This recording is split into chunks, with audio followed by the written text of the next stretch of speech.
Hello guys, இன்றைக்கி நம்ம சூடான கேசரி எப்படி பண்ணுறதுன்னு பார்க்கலாம். அதுக்கு ஒரு பேனில் நெய் ஊற்றி கொஞ்சம் கேஷ்யூஸ் எடுத்து போட்டுக்கிட்டிங்கன்னா, அதுக்கடுத்து கொஞ்சம் நல்லா ரோஸ்ட் பண்ணிக்கணும். நல்லா கோல்டன் ப்ரௌன் ஆகிற வரை ரோஸ்ட் பண்ணிட்டு 1 கப் ரவா உள்ளே போட்டுக்கணும். அதையும் நம்ம நல்லா கொஞ்சம் ரோஸ்ட் ஆகிற அளவுக்கு நல்லா ஃப்ரை பண்ணிக்கணும். அதுக்கப்புறம் நம்ம அதை ஃப்ரை பண்ணிக்கிட்டே இருந்தோம்னா லைட்டாக ஒரு கலர் சேஞ்ச் ஆகும். அந்த கலர் சேஞ்ச் ஆகிற வரை நம்ம ஃப்ரை பண்ணிகிட்டே இருக்கணும்.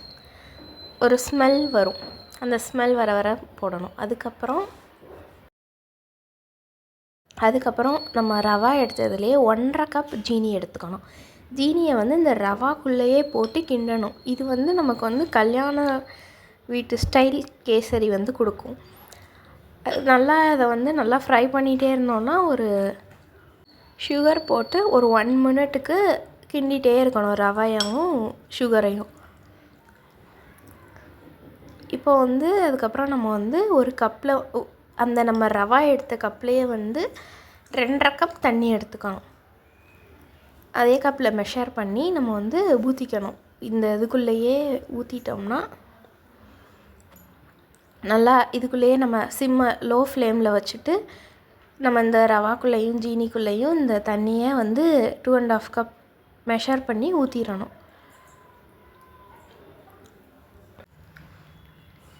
தண்ணி ஊற்றி நம்ம தண்ணி ஊற்றினோடனே நமக்கு கேசரி வேக ஆரம்பிச்சிடும். அப்போது நம்ம கரண்டியை வச்சு நல்லா கிண்டி விடணும். அப்போது அந்த ரவையும் சுகரும் நல்லா மிக்ஸ் ஆகும். இந்த கேப்பில் நம்ம அந்த கல்யாண வீட்டு கேசரிக்காக பைனாப்பிள்ஸை குட்டி குட்டியாக கட் பண்ணி வச்சுக்கணும். கட் பண்ணி வச்சு இது லைட்டாக பாயில் ஆனதுக்கப்புறம் நம்ம இதை உள்ளே போட்டு கொஞ்சம் டூட்டி ஃப்ரூட்டியும் போட்டு டூட்டி ஃப்ரூட்டி பைனாப்பிள் இதெல்லாம் போட்டோன்னா நமக்கு நல்லா கலர்ஃபுல்லாக கல்யாண வீட்டு ஸ்டைல் கேசரி மாதிரி கிடைக்கும்.